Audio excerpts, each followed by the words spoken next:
हिंदुस्तान के मुसलमानों ने इस तरह के बयान दिए, हम खुश हैं, हमें पाकिस्तान से कोई लेन देन नहीं है। देखिए एक बंदा गन पॉइंट के ऊपर है, वो कुछ भी आप बयान दिलवा लें। जहाज जो है इसकी बड़ी अहमियत है, इस्लाम का बड़ा अहम रुकन है, इससे मुसलमानों ने बड़ी फतूहात हासिल की हैं। क्योंकि वो हमारा दुश्मन है, वो एक तरफ काफिर है, मुशरिक है, तो दूसरी तरफ मुसलमान है। जब मुसलमान को मुशरिक की बात या इंडिया की बात करेंगे, ऑटोमेटिक दुश्मनी वाली बात आती है, क्योंकि हमसे बुग़्ज़ रखते हैं। शुरू से ही हमें ये बात पढ़ाई गई है, किताबों में भी, स्कूलों में बड़ों ने सारा यही बताया कि इंडिया हमारे बहुत बड़े दुश्मनों में से है। I think so it's a good decision, because जब आप मतलब फुली आप रिलीजियस हो जाते हैं, रिलीजियस की सिर्फ आपको जो है वो एजुकेशन दी जाती है, तो उन बेसिस पे फिर आपको चीज़ों की बहुत ज़्यादा डीप नोहा होने लग जाती है। और जब डीप नोहा होती है तो बाहर आके लिबरलिज्म को ऑब्वियसली वो एक्सेप्ट नहीं करते हैं। हिंदुस्तान हिंदुओं का मुल्क है, वहाँ पे हिंदुओं के साथ बुरा कौन करेगा? मुसलमान तो कभी भी नहीं करेगा। लेकिन वहाँ पे जो हिंदू है वो मुसलमानों से क्यों बुरा करते हैं? क्योंकि वो हिंदुस्तान है और वहाँ पे हिंदू ज़्यादा रहते हैं। और वहाँ पर अगर देखा जाए तो मुसलमानों की सिर्फ ज़्यादा इस्लामी, अगर वहाँ पे इज्तिमा हो रहा है, इस्लामी अगर वहाँ पर तालीम दी जा रही है तो देनी चाहिए भाई, क्यों नहीं देनी चाहिए? वहाँ पर अगर जा रहे तो हिंदू ना जाए।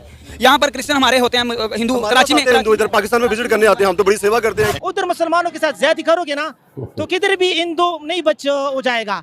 हिंदू के साथ हर जगह में, दुनिया के हर कोने में हिंदू के साथ ज्यादती होगा, अगर मुसलमान के साथ ज्यादती होगा। अगर एक मिसाल है, अगर वो मुसलमानों से ज्यादती करते हैं, हम हिंदुओं के साथ ज्यादती करेंगे, फिर हमारे में और उनमें फर्क क्या रह जाएगा? बता दें, जो पाकिस्तान की और इंडिया की 4 जंगें हुई हैं, उसके अंदर पहले अटैक किसने किया? पाकिस्तान ने किया या इंडिया ने किया? कुछ इन्फॉर्मेशन है?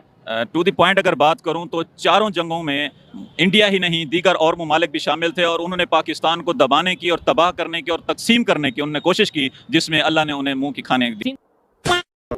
जय दोस्तों, जय श्री राम। भाई खबर बड़ी जबरदस्त आ रही है। यूएई ने पाकिस्तान का चंदा बंद कर दिया, जो कि पाकिस्तान में मस्जिदें और मदरसों के लिए जो वहां से पैसा आता था वो बंद कर दिया, क्योंकि भाई पाकिस्तानी जाहिलों को ये तक नहीं पता है अरबी क्या होती है और उर्दू क्या होती है, ये फर्क नहीं पता, तो भाई वो आगे क्या बनाएंगे। भारत के अंदर भी भाई कुछ मदरसे हैं, उनको कन्वर्ट कर दिया गया स्कूल में, क्योंकि भारत को बनाना है भाई एपीजे अब्दुल कलाम, इरफान पठान, ना कि भाई पाकिस्तानियों की तरह जाहिल मौलाना है। वीडियो शुरू करते हैं, उसके बाद बात करेंगे। एमबीएस ने ये जो चंदा मतलब हम फंडिंग कह सकते हैं जो कि मस्जिदों के लिए दी जाती थी, अब उन्होंने इस पर बैन लगा दिया। वो कहते हैं कि अब यहाँ से जो है मस्जिदों के लिए फंडिंग नहीं दी जाएगी। ये क्या सच्चाई है इसके पीछे और क्या वजूहात है कि ये ऐसा किया जा रहा है? अभी देखिए, अरब से एक लड़की जो है वो मिस यूनिवर्स में जा रही है और उसने अपना फोटोशूट कैसे करवाया है? उसने अपना फोटोशूट करवाया है ला इलाहा इल्लल्लाह मुहम्मदुर रसूलुल्लाह के बैनर को लेकर के। और आपके यहाँ जाहिल मौलाना लोग और जाहिल मुसलमान लोग, एक लड़की हलवा पहन करके निकल जा रही है तो उस अरबी का मतलब भी नहीं पता कि उसका मतलब खूबसूरत होता है, जिसको अरबी में हलावा कहते हैं। तो भाई जिसको अरबी पढ़नी नहीं आती है, जिसको अरबी समझनी नहीं आती है, जो कुरान बामायनी नहीं पढ़ा हो, जो कुरान समझा ना हो, वो अपने आप को कैसे मुसलमान बोलेगा? वो तो मुसलमान हुआ ही नहीं। देखिए, रिफॉर्मेशन जो है वो कुरान में पहली बार जो है, कुरान पहली बार प्रिंट हुआ था 1939 में। इससे पहले कुरान कभी प्रिंट नहीं हुआ था। आप जो भी किताब लेकर के पढ़ रही हैं कुरान का, ये कभी प्रिंट नहीं हुआ था। ये पेड़ों पर, पत्तों पर, ओसों पर, कपड़ों पर, चमड़ों पर, ये इस पर लिखा जाता था। लेकिन और कहा जाता था कि भाई प्रिंट और पब्लिश जो है वो इस्लाम में हराम है, पर मौके की नजाकत को देखते हुए और अपनी जरूरत को देखते हुए रिफॉर्मेशन आया और पहली बार 1939 में कुरान को प्रिंट किया गया। हालांकि कुरान को जिस पन्नों पे प्रिंट किया गया, हो सकता है कि वो पन्ने इजराइल से आए होंगे। सही बात है, क्योंकि मुसलमान के अंदर तो ऐसी कोई क्रिएटिविटी नहीं है। मुसलमान जिस छुरी से अपना मर्द खतना करवाता है वो छुरी आज तक नहीं बनाया है। जिस ब्लेड से अपना खतना करवाता है वो ब्लेड आज तक नहीं बनाया है मुसलमान अपने से। जिस कैंची की जरूरत पड़ती है मुसलमानों को अपना अगाड़ और पिछाड़ साफ करने की, वो कैंची आज तक नहीं बनाया है मुसलमान पुरुष अपने हाथ से। तो कहां से पन्ना बना लेगा? तो कोई ठीक नहीं है कि इजराइल से आया होगा ये पन्ना। और उस पर 1939 में पहली बार कुरान को प्रिंट किया गया और हराम से हलाल बनाया गया कुरान को प्रिंट करना, पब्लिश करना। तो जब मौके की नजाकत को देखते हुए कुरान प्रिंट हो सकता है और हराम हलाल में बदल सकता है, तो उसी तरीके से अरब जो है वो रिफॉर्मेशन में आगे बढ़ रहा है। अब आती है बात कि भाई मदरसों में बनना क्या है? मुल्ला बनना है, मौलवी बनना है, कारी बनना है, इमाम बनना है। तो इसकी जिम्मेदारी अरब क्यों लेगा? अब पाकिस्तान मुल्ला बनाएगा, उसके बाद हाफिज सईद के पास भेजेगा, दाऊद इब्राहिम के पास भेजेगा, अलकायदा के पास भेजेगा, लश्कर ए तैयबा के पास भेजेगा, अजमुल मुजाहिदीन के पास भेजेगा। तो अरब मतलब क्या कर रहा है? टेररिज्म फैक्ट्री बनाने का पैसा दे रहा है। अब अरब जो है वो भारत में भी मदरसों को पैसा भेजा करता था, लेकिन उसने मना कर दिया कि अब नहीं भेजेगा, क्योंकि भारत का विजन और भारत के प्रधानमंत्री का विजन ये है कि भाई आप मुसलमान हैं, आप कुरान पढ़ें, आप 5 वक्त नमाज पढ़ें, आप रोजा रखें, आप सब कुछ करें, लेकिन आपने शिक्षित होना है, आपको एडुकेट होना है।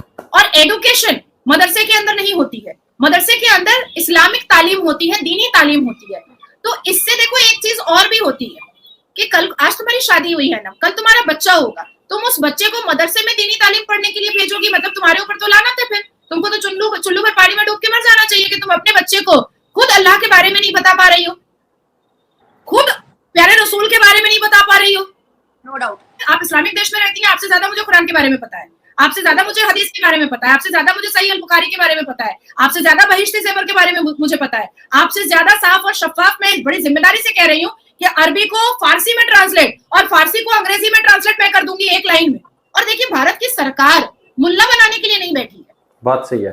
भारत की सरकार कारी और मुफ्ती बनाने के लिए नहीं बैठी है।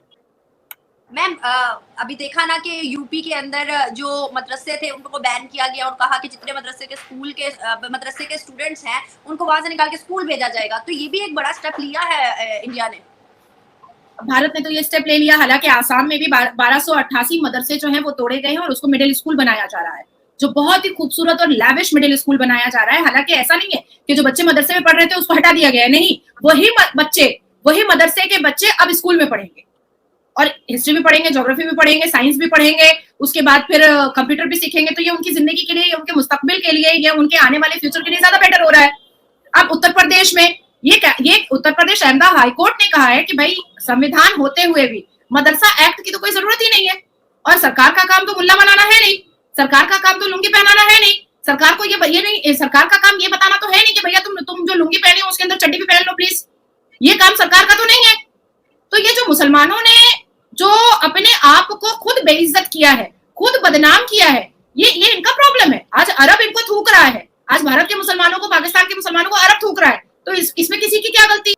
तो दोस्तों आप लोगों ने देखा, यानी कि देखिए धीरे धीरे है जो भाई वर्ल्ड कन्वर्ट होता जा रहा है, यानी कि एजुकेशन की तरफ, तरक्की की तरफ।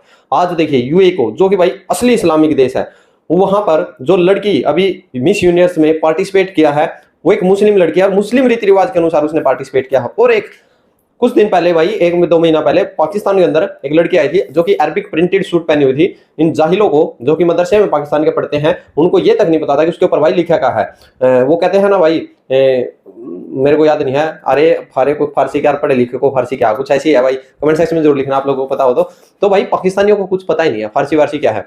भारत के अंदर भी भाई कुछ ऐसे पाकिस्तानी की जो सोच वाले थे वो बन रहे थे, क्योंकि वो पाकिस्तानियों की वीडियो देखते थे। आप लोगों ने 1-2 केस देखे भी हैं। अब 1280 तो भाई जो मदरसे हैं उनको कन्वर्ट उत्तराखंड में किया है, जैसा हमारी बहन नाजिया खान ने बताया है। यूपी के अंदर भी भाई इलाहाबाद हाई कोर्ट का भी जो है हाल ही में आया है कल परसों बयान।